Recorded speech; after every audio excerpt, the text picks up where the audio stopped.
96 news కు స్వాగతం. ముందుగా హెడ్లైన్స్. కేజ్రీవాల్ బదులుగా అదిషి జెండా ఎగరవేయలేరు. జీఏడీ స్పష్టత.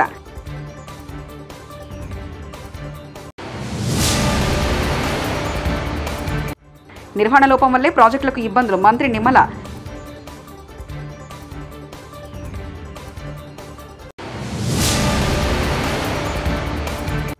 తెలంగాణ డైరీలను ఖతం చేసే కుట్ర జరుగుతుంది. శ్రీనివాస్ గౌడ్.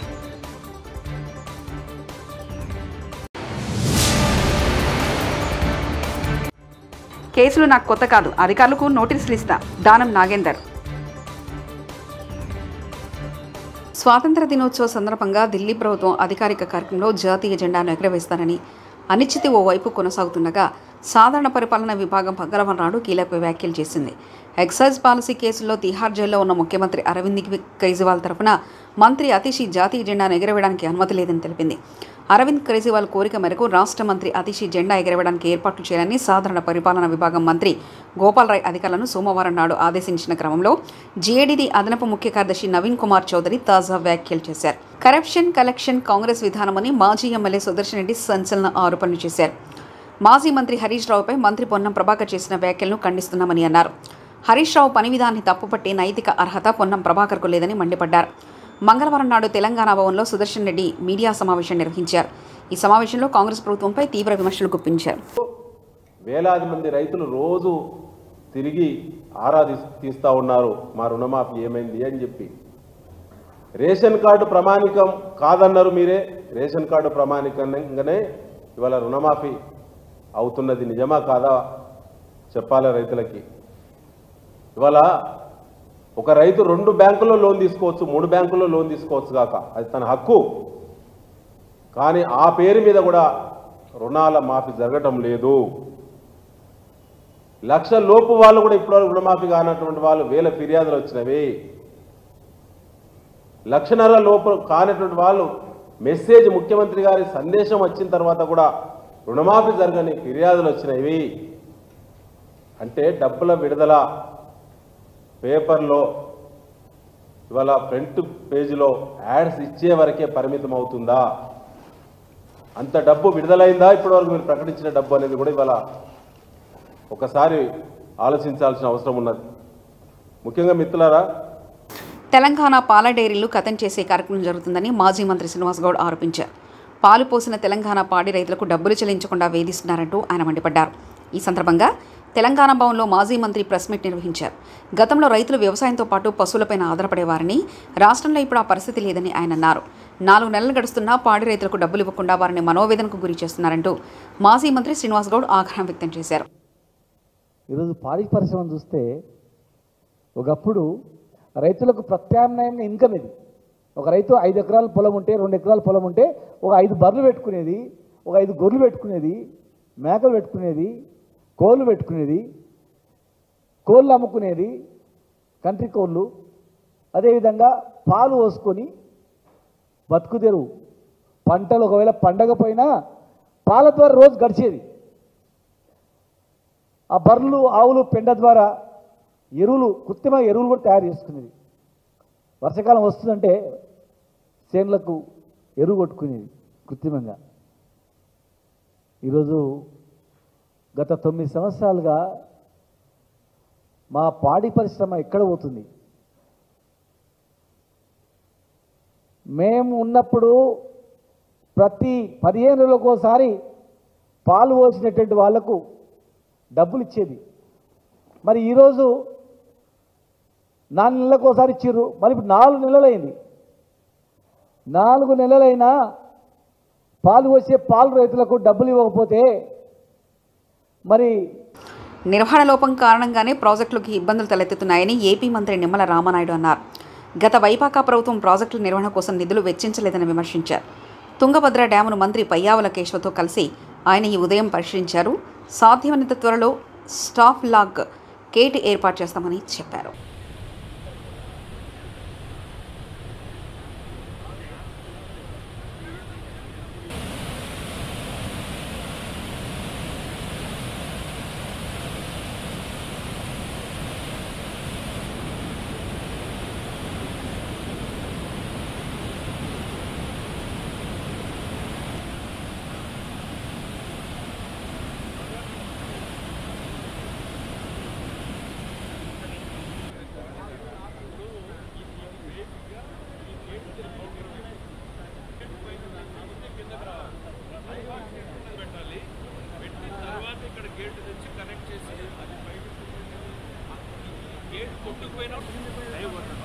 ఈ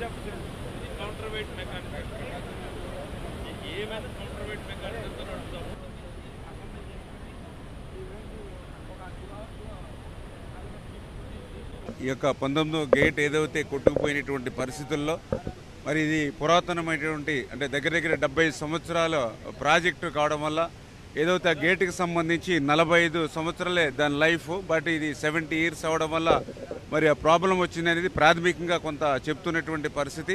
ఏదైతే ఆ గేట్ స్థానంలో కూడా మరి పర్టికులర్గా స్టాప్ లాక్ గేట్ ఏదైతే ఉందో మరి అవి ఈ ప్రాజెక్టుకి లేకపోవడం వల్ల తాత్కాలికంగా మరమ్మతులు చేసుకోవడానికి కానీ తాత్కాలిక నీటి నిలుపుదల చేసుకునే అవకాశం లేనిటువంటి స్థితిలో ఏదైతే చంద్రబాబు నాయుడు గారు కూడా స్పందించి కన్నమ నాయుడు గారు ఎవరైతే ఈ యొక్క గేట్ల అమరికలో నిర్మాణంలో అత్యంత కీలకంగా ఉన్నటువంటి వ్యక్తిని ఆయన హైదరాబాద్లో ఉంటే మరి ఆయన కంటికి చికిత్స చేయించుకున్నా కూడా మరి స్పెషల్ ఫ్లైట్ కూడా అరేంజ్ చేసుకుని ఈయన ఇక్కడ పంపించి అంటే మా పోలవరం ప్రాజెక్ట్ గేట్ల అమరికలో కూడా ఆయనకి బాగా సమర్థత ఉన్నటువంటి వ్యక్తి.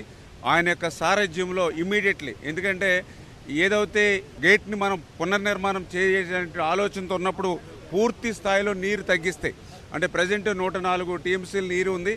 మరి కొత్త గేట్ని మళ్ళీ ఆ స్టాప్ లాక్ గేట్ని మనం ఏర్పాటు చేసుకుంటే మొత్తం నీటిని తగ్గిస్తే అది 40 టీఎంసీలకి పడిపోతే దగ్గర దగ్గర 60 టీఎంసీలు నీరు వృధాగా పోయేటువంటి పరిస్థితి ఉంటుంది. అట్లా కాకుండా అంత స్థాయిలో నీటిని తగ్గించకుండా మనం ఈ యొక్క స్టాప్ బ్లాక్ గేట్ని ఏర్పాటు చేసుకునేటువంటి అవకాశాలని పరిశీలించమని చెప్పేసి మేము కూడా నిపుణులు కూడా కోరడం జరుగుతోంది.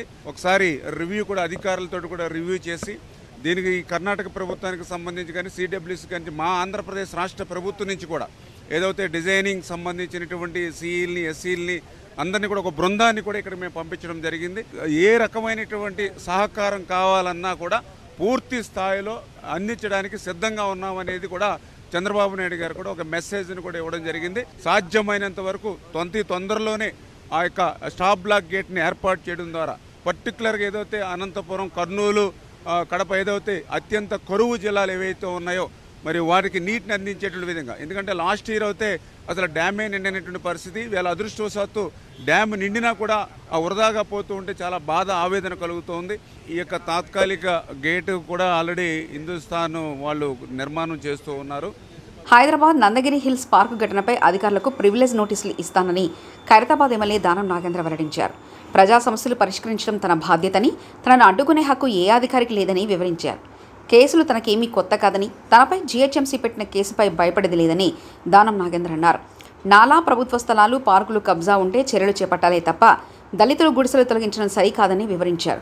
త్వరలోనే ఈ విషయాన్ని సీఎం రేవంత్ రెడ్డి దృష్టికి తీసుకెళ్తానని వివరించారు. వాళ్ళకి ఏం అధికారం ఉంది కాబట్టి నేను ప్రివిలేజ్ మోషన్ కూడా ఇవ్వబోతున్నా వాళ్ళ మీద. ఎందుకంటే ఇలాగా అద్దుమీరి ప్రవర్తిస్తూ ఉన్నారు. అద్దు ఎంత ఉందో అంత పని చేసుకుంటే వాళ్ళకు మంచిది, మాకు మంచిది. అధికారులు ఏదైతే డిపార్ట్మెంట్ వరంగా అది ఉంటే అక్కడ మీరు ఎవరిని ఇన్వాల్వ్ చేయలేదు. ప్రధానంగా జీహెచ్ఎంసీని ఇన్వాల్వ్ చేసేది ఉండే. ఈవీడీ ఏమంటే నీకు జీపీఏ ఇవ్వలేదు, ముఖ్యమంత్రి గారు రైట్ తీసుకొని మొత్తం హైదరాబాద్లో నీ ఇష్టం వచ్చినట్టు చేసుకోమని చెప్పలే. పార్క్ ఉంటే పార్క్ వాళ్ళని వీళ్ళు డిపార్ట్మెంట్ ఉంది, డిపార్ట్మెంట్ పిలిచి మీరు ఎందుకు ఇన్ని రోజుల నుంచి మీరు ఎందుకు తీసుకోలేదు అని వాళ్ళ మీద యాక్షన్ తీసుకోండి. ముందుగాల ఈ పార్క్ ల్యాండ్ ఎందుకు ఇట్లా వదిలేసిరని వాళ్ళని అడగాలి ముందుగాల. అవన్నీ ఏమి చేయలేదు. ఎవరో చెప్పిరంట, చెప్తే వాళ్ళు ఎవరు రా అని చెప్తే ఇక వాళ్ళ పేర్లు చెప్పాలంటే తర్వాత చెప్తా. ఎక్కడ చెప్పాలనో నేను ప్రివిలేజ్ మోషన్ నోటీస్ ఇస్తున్నా కాబట్టి ప్రివిలేజ్ మోషన్ ఇచ్చినప్పుడు ఏ డిపార్ట్మెంట్ వాళ్ళు సోమోటోగా కేసు పెట్టించారో దాని మీద నేను మాట్లాడతాను. నేను ఆల్రెడీ ముఖ్యమంత్రి గారి ఆఫీస్కి నేను జరిగిన సంఘటన అంతా పంపించాను. తప్పకుండా దీని మీద ఎక్కడ యాక్షన్ తీసుకోవాలో అక్కడ తీసుకుంటాము. ఎందుకంటే కొంతమంది ఆఫీసర్లకు కొన్ని ఉద్యోగాలు ఇష్టం ఉండదు. ఇదంతా ఏంటంటే ఇలాంటి ఉద్యోగం ఇష్టం లేక ఇక ఇట్లాంటి పనులు చేస్తే మమ్మల్ని తీసేసి ఇంకా మంచి ఉద్యోగం ఇస్తామని ప్రయత్నం చేస్తారు. కాబట్టి ఆ ప్రయత్నంలో భాగంగా మా మీద కూడా కేసు పెట్టిర్రేమో, సంతోషమే, దాన్ని వెల్కమ్ చేస్తాం. తిరుమల శ్రీవారిని సినీ నటి జాన్వీ కపూర్ దర్శించుకున్నారు. మంగళవారం వీఐపీ ప్రారంభ విరామ దర్శన సమయంలో ఆమె స్వామివారి సేవలో పాల్గొన్నారు. తిరుమల తిరుపతి దేవస్థాన అధికారులు జాన్వీకి స్వాగతం పలికి దర్శన ఏర్పాట్లు చేశారు. దర్శన అనంతరం జాన్వీకి రంగనాయకుల మండపంలో పండితులు ఆశీర్వచనం చేసి స్వామివారి తీర్థప్రసాదాలు అందజేశారు.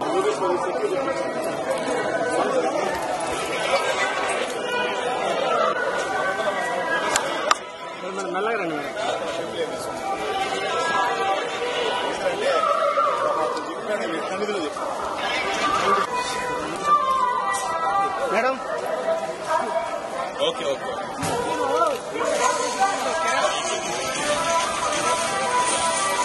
మేడం చాలా మంచిగా భయ్యా మేడం తెలుగులో చాలా రోజుల తర్వాత సినిమా తీస్తున్నారు. ఒక్క మాట అన్నా, నువ్వు వాడగలనా వాడగలను कुछ तो बात करो मैडम प्लीज. नहीं बात करेगा भैया. गेट में साइड आया तो हमें फोटो लेको चलता है.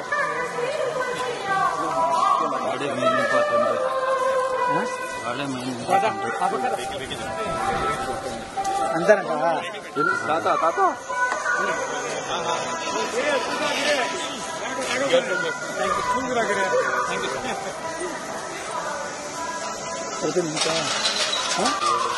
వెహికల్ ఉంది. చలో గాడి ఉమ్మడి విశాఖకు చెందిన స్థానిక సంస్థల ప్రజాప్రతినిధులతో వైఎస్ఆర్సీపీ అధ్యక్షులు వైఎస్ జగన్మోహన్ రెడ్డి గారు వరుస సమావేశాలు నిర్వహిస్తున్నారు. ఈ క్రమంలో మాడుగుల అసెంబ్లీ నియోజకవర్గ వైఎస్ఆర్సీపీ ప్రజాప్రతినిధులతో భేటీ అయ్యారు.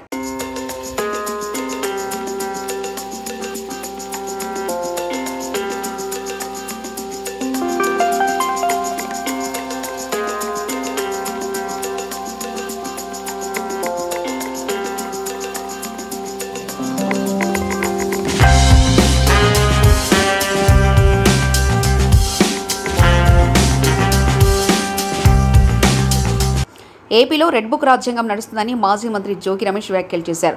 మంగళవారం మీడియాతో మాట్లాడుతూ మా అబ్బాయి ఎటువంటి తప్పు చేయలేదు. అగ్రిగోల్డ్ భూముల విషయంలో బహిరంగ చర్చకు సిద్ధం. మా కుటుంబం ప్రమేయం ఉన్నట్లు నిరూపిస్తే ఎటువంటి చర్యలకైనా సిద్ధం. మా వాడు విదేశాల్లో చదువుకొని ఇక్కడికి వచ్చారు. చంద్రబాబు రాజకీయాలకు మా వాడిని బలి చేస్తున్నారు. మీకు మీ ఇంట్లో పిల్లలున్నారని గుర్తుంచుకోండి. ఇక్కడితో అయిపోదు, మాకు కూడా సమయం వస్తుందంటూ ఆయన అన్నారు.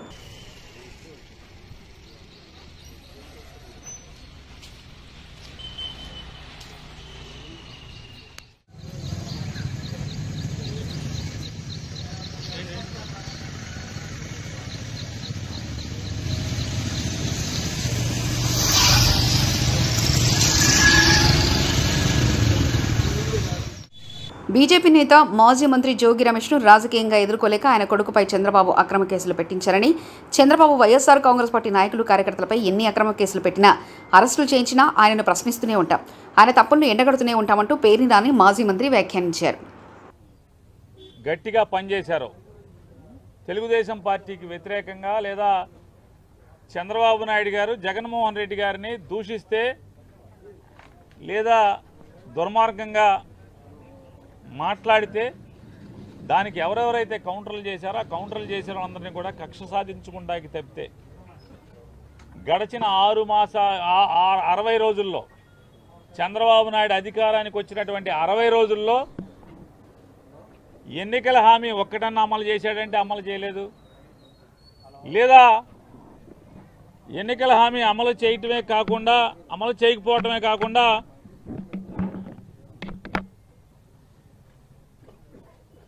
ఓ మంచి కార్యక్రమం ఏమన్నా చేశారా అంటే ఈ రాష్ట్రాన్ని ఉద్ధరించేదానికి ఒక్కటి చేయకపోగా అన్నీ ఎఫ్ఐఆర్లు కడతాం, తప్పుడు కేసులు కడతాం, దొంగ కేసులు కడతాం. ఏదో రకంగా వైఎస్ఆర్ కాంగ్రెస్ పార్టీలో ఇటువంటి జెండా మోసే చిన్న కార్యకర్త దగ్గర నుంచి మాజీ మంత్రుల వరకు అందరినీ కూడా భయభ్రాంతులను చేసి ఎవరు కూడా పార్టీ పరంగా బయటికి రాకూడదు, తద్వారా రాజకీయ లబ్ధి పొంది దీర్ఘకాలం తన కొడుకు ఈ రాష్ట్రాన్ని అధికారాన్ని అనుభవించే కుట్రలో భాగమే ఇవాళ జోగి రమేష్ గారి కుమారుడిని కేసులో ఇరికించడం. అంటే ఏం తప్పు జరిగిందని చెప్పని అగ్రిగోల్డ్ ఆస్తులు ఏ ఆస్తులు ఉన్నాయో అవన్నీ కూడా జీవోలు ఇవ్వడం జరిగింది. ఆ జీవోల్లో ఇచ్చినటువంటి ఆస్తి నువ్వు ప్రభుత్వంలో ఉన్నావు, ఆస్తులు ఎక్కడైతే సర్వే నెంబర్లు ఉన్నాయో ఆ సర్వే నెంబర్ ఉన్నటువంటి ఫీల్డ్ సర్వే ఎక్కడ చేసుకుంటే ఆ నంబర్ పొలానికి కానీ జోగి రమేష్ గారి కొడుకు కొనుక్కున్న పొలానికి కానీ ఎక్కడ సరిహద్దులు ఏమైనా ఆనుకుని ఉన్నాయా, కనీసం పక్కపక్కన ఉన్నాయా, పోనీ కనీసం ఆస్తులు ఆనుకుని సరిహద్దుల్లో కూడా ఎక్కడ లేకుండా పోనీ జోగి రమేష్ గారు ఏమైనా తప్పు చేశాడా అంటే జోగి రమేష్ గారు 2022లో రామోజీరావు గారి పేపర్లోనే చేయించారు. అయ్యా ఈ సర్వే నెంబర్ పలానా ఆయన అమ్ముతా అంటున్నాడు, మేము కొనుక్కుందాం అనుకుంటున్నాం, ఇందులో ఎవరికైనా అభ్యంతరాలు ఉన్నాయా అని చెప్పని పేపర్ అడ్వర్టైజ్మెంట్ ఇచ్చారు 2022లో. ఎవరు అభ్యంతరం తెలపలేదు, కనీసం సిఐడి డిపార్ట్మెంట్ అభ్యంతరం తెలపలేదు, లేదా ఎవరు కూడా అభ్యంతరం తెలపలేదు.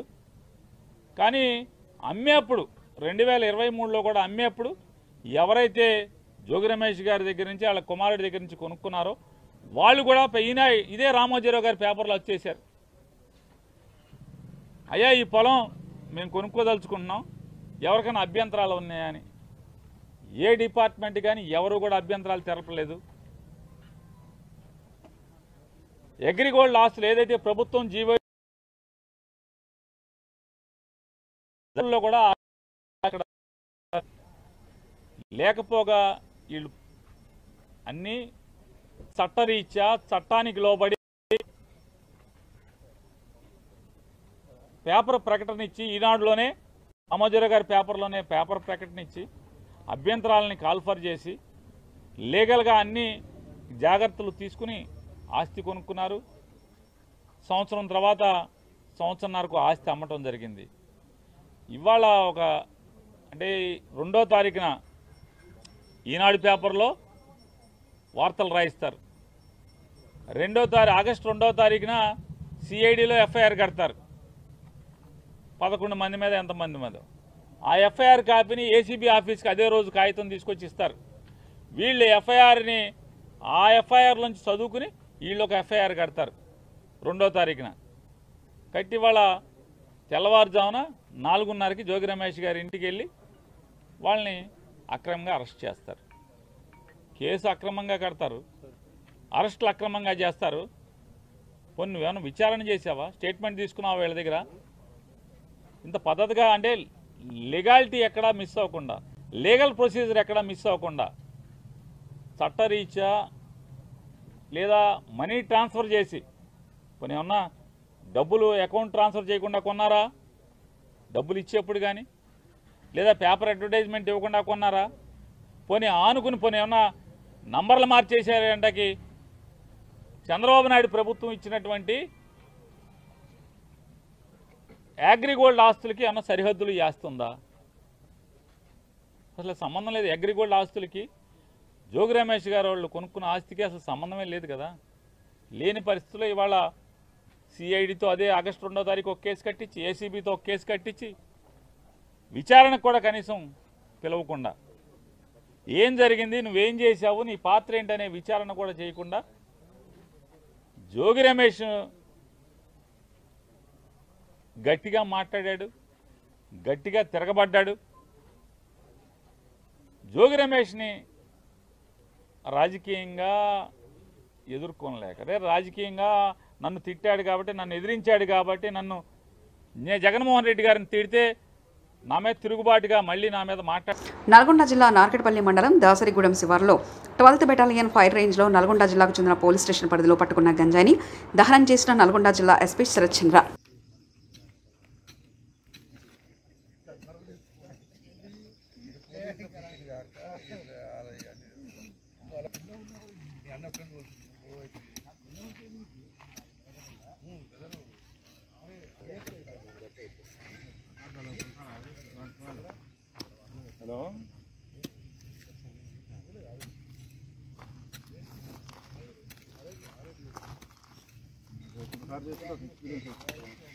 సార్ నమస్తే. నల్గొండ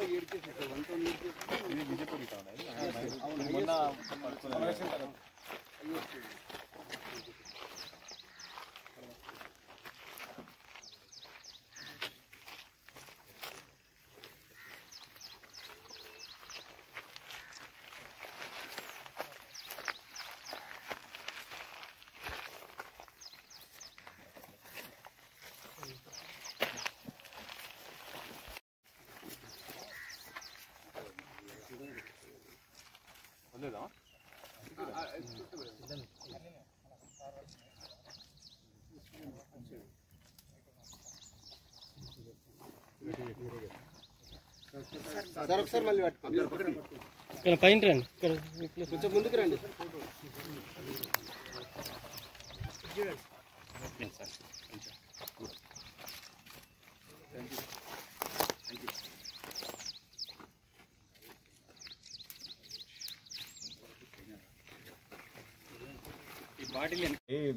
నిన్న మీటింగ్లో అయిన తర్వాత ఎక్కడ కూడా కన్జంప్షన్ మీద మనం ఎట్లా మన ప్రొడక్షన్ ట్రాన్స్పోర్ట్ మీద కాన్సన్ట్రేట్ చేస్తాం, అదేవిధంగా కన్జంప్షన్ మీద కూడా ఈసారి ఫోకస్ పెట్టడం జరుగుతుంది. సో ఒకవేళ ఎవరైనా కన్జ్యూమ్ చేస్తున్నారు, తెలియక చేస్తున్నారు అంటే ఇప్పుడు సెక్షన్ 27 ఎన్డీపీఎస్ ప్రకారం కన్జంప్షన్ కూడా చట్టపరితే నేరం. ఓకే, సో ఆ విధంగా వాళ్ళకి రీహాబిలిటేషన్ అవసరమా, లేకపోతే వాళ్ళు పెడ్లింగ్ చేసి వేరే వాళ్ళని ఖరాబ్ చేస్తుంటే వాళ్ళకి జైలు పంపడం, ఇట్లాంటివన్నీ వర్కౌట్ చేస్తున్నాం. వాస్తవానికి పరిశోధనలో ఎక్కువ చదువుకున్న వాళ్ళు మాత్రమే మనం కౌన్సిలింగ్ చేయడం జరిగింది. వాళ్ళందరినీ మళ్ళీ 1 వీక్ తర్వాత టెస్ట్ చేసినాం, అందరూ నెగిటివ్ వచ్చారు, మానేసినారు. 120 మెంబర్స్ మానేసినారు. Very good thing. సార్ ఎక్కువ ఇప్పుడు నార్కపల్లి కామినేని హాస్పిటల్పై గతంలో దృష్టి ఉండేది సార్ చాలా ఎక్కువ, అలాంటివి మీరు ప్రత్యేకంగా చేస్తున్నామని అన్ని ఒకటే హాస్పిటల్ అని కాకుండా అన్ని కాలేజెస్ అన్నిటి మీద దృష్టి పెడుతున్నాం ఉంటుంది. సార్ ఈ రోజు ఎంత బంధించి కేజ్రీవాల్ బదులుగా అదీషి జెండా ఎగరవేయలేరు, జీఏడీ స్పష్టత.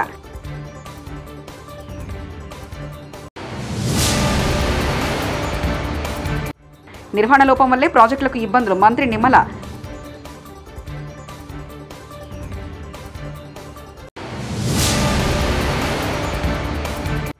తెలంగాణ డైరీలను ఖతం చేసే కుట్ర జరుగుతుంది, శ్రీనివాస్ గౌడ్.